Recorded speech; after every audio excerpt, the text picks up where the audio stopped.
What's up, everybody? So on this week's Top 5 Under 5, we got to start it off with Jake Paul. So Jake Paul has been battering MMA guys ever since he really got into boxing, and it continued Saturday. So Nate Diaz was tough, definitely a tough competitor, as the great Floyd Mayweather would say. But Jake Paul just had enough boxing experience to take him out fairly easily.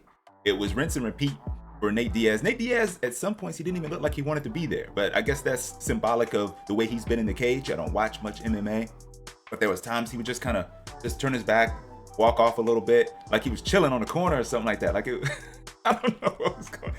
But either way, man, I'll say this: Jake Paul did his thing. He got a knockdown in the fight. He was battering. He was actually using boxing technique. Nate Diaz had that high guard up. He was punching him around the guard. He was stabbing him to the body. He was throwing hooks to the body. So Jake Paul was mixing it up. He was trying to go after Nate Diaz, and it looked like he pursued the knockout. But Nate Diaz, credit to him, as you would expect of a fighter, he was tough. He was tough, and he wasn't going anywhere. You were gonna have to hit him with a brick to get him out of there. And Jake Paul didn't have that brick, not last night. But he did enough. He did more than enough. A clear victory. I think the most rounds that he lost on any scorecard was 3. And I mean, that was even close, because I think Jake Paul was pretty much won, I would say maybe 2 rounds you could say he lost at the most, but it was a pretty dominant victory for Jake Paul. But I say that to say this, I think I'm done with this, y'all. I'm done with the whole Jake Paul MMA. If he fights another MMA guy, I don't think I'm gonna watch it. It's just not in the boxing ring. But he was talking about taking Nate Diaz in the cage. That might be interesting for some. That might be interesting, especially for the big MMA community. But as far as boxing is concerned, I want to see him step up with some actual boxers in the ring. I'm not talking about Tommy Fury. I know he fought Tommy Fury. So I'll be okay, since he lost that fight, with a Tommy Fury rematch and see how he does. And then from there, maybe he progresses on. But we got KSI, Tommy Fury. But look, let's focus on Jake Paul. So Jake Paul, get in the ring with a boxer, go fight Nate Diaz in the cage, leave these older MMA guys alone, and let's start seeing you get in with some boxers, man. But credit to what you're doing to the sport.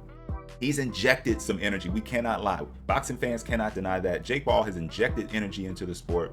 He's also brought along people that he cares about and wants to help promote, which is Ashton Sill. Man, that kid's talented. I think I'm gonna talk about him in a minute. But Amanda Serrano, who I'm going to talk about here with her fight with Heather Hardy, Shadasia Green, who I'm going to talk about here in a second. So credit to him for what he's doing. You know, he's going to be a great promoter. You can tell he loves boxing and he's putting the time and effort into it. So credit to him for that. But I'm done with the MMA guys. That's all I'm saying. I'm just done with the MMA guys. So he won't be getting a dime from me probably I threw that in there, for another pay-per-view. So we'll just see what the matchup looks like next for Jake Paul. Number 2, so Amanda Serrano and Heather Hardy faced off again. And I say again because they did fight previously. And Amanda Serrano won a decisive win that time. And I knew Heather Hardy being 40, being older, it was going to end up the same this time. So what this ended up being like was a beatdown. But Heather Hardy, as tough as they come, has given so much, has been an advocate for women in sport. And she's going to continue to, I know, afterwards. But she is no match for Amanda Serrano.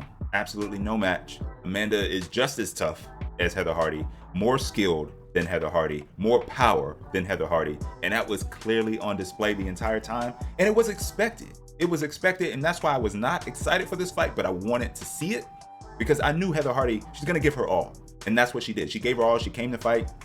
She knew she was outgunned, outmatched. She still was going after it, you know, and I respect the heck out of her for that. But after a few rounds, I wouldn't have been mad if they stopped it. You know, I was actually calling for it. I was tweeting about it or Xing about it. I don't know how to say that going forward. I'm gonna keep going back and forth with that. But I just feel like Serrano, it's time. She wanted to give Heather Hardy a paycheck. She did that. That was like some sisterly love right there for Heather Hardy. She's big money. It's big money fights only for Amanda Serrano. And that's gonna be Katie Taylor. Because Baumgartner was there. She was on the comms. And I could tell. I could hear it when she was talking about it. Ariel Helwani brought it up in the post-fight. She does not want Baumgartner smoke. She just doesn't. And it's not because she's scared or afraid. It's just because I think she wants the big money fights. She's even saying, she came out on Twitter, on X, and said that she was the cash cow. So that tells you everything. Baumgartner's not there yet. Baumgartner's growing in popularity. She's building her brand. And that fight would probably be the fight to take her over the top. But Serrano's not ready to give her that yet. And we're just not going to see it. I hope we see it eventually, but it won't be anytime soon. And that's okay because we got a Katie Taylor fight that's right there on the horizon. Still at 135, still can be undisputed versus undisputed. So that's still a great fight and a big money fight for Amanda Serrano. And I think that's what we're probably going to get. Win, lose, or draw with Katie Taylor, Chantel Cameron. I think that's going to be the fight that we're going to get next. And then probably the first fight of 2024 for both of them. So congrats to Amanda Serrano. She is still undisputed featherweight champ. Heather Hardy fought her heart out. And I really hope, now that she had that big payday, that's a perfect way to go out full circle from fighting for very little money to ending up with 6-figure paychecks. Congrats. And I hope you enjoy retirement if you so choose, but I really hope she enjoys retirement. Number 3, so Shadasia Green took on Olivia Curry in what was a good matchup, especially early on, because Curry came to win. Olivia Curry came to win. I love to see fighters that come to win. She was testing Shadasia Green, especially early on. And it seems like Shadasia Green kept taking those steps back, looking for her countering opportunities.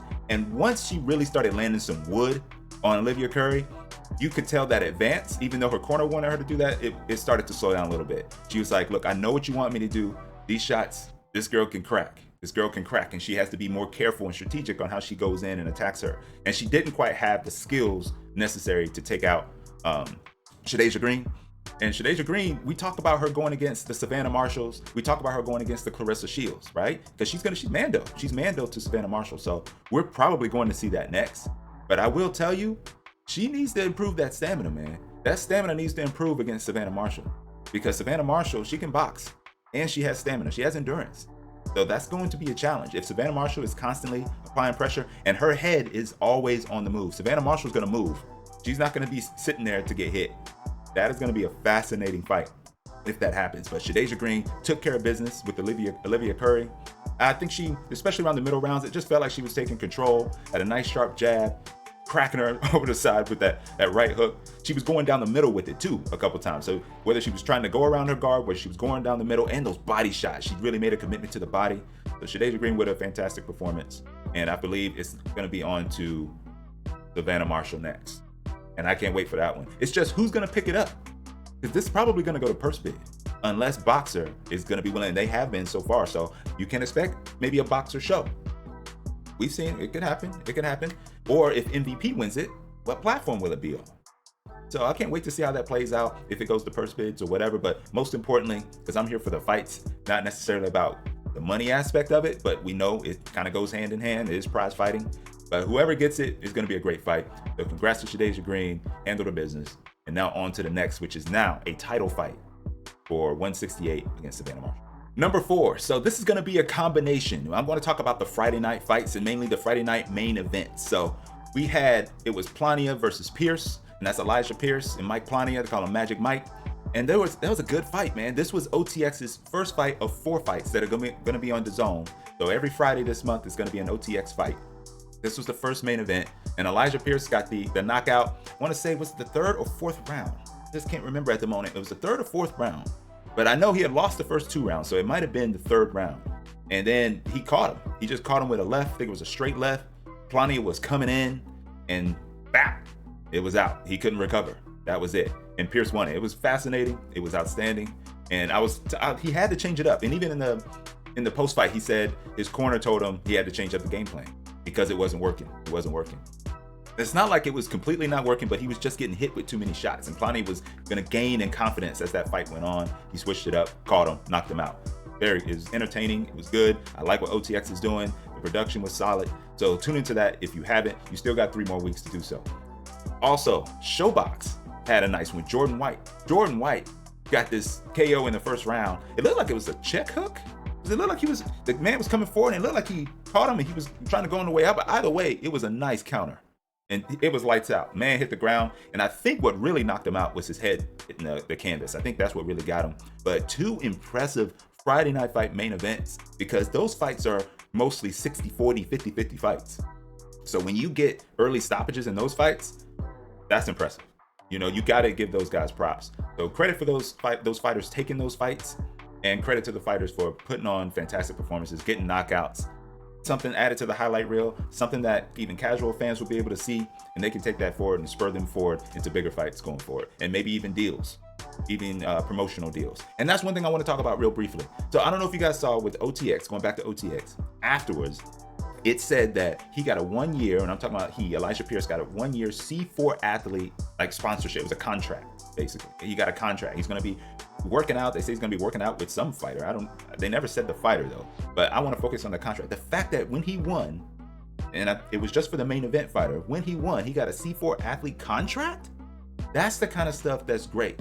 That's what I like about these developmental type, and these are more they're in the prospect lane. So now they get a backing. They win and they get a backing. They get support to help them reach their goal. Because you know, a lot of these boxers are working multiple jobs trying to make it. They're not living off of what they do in the ring. So the fact that OTX is giving fighters opportunities that if they win, then they now get a contract with their sponsor, probably one of their sponsors. They become a C4 athlete.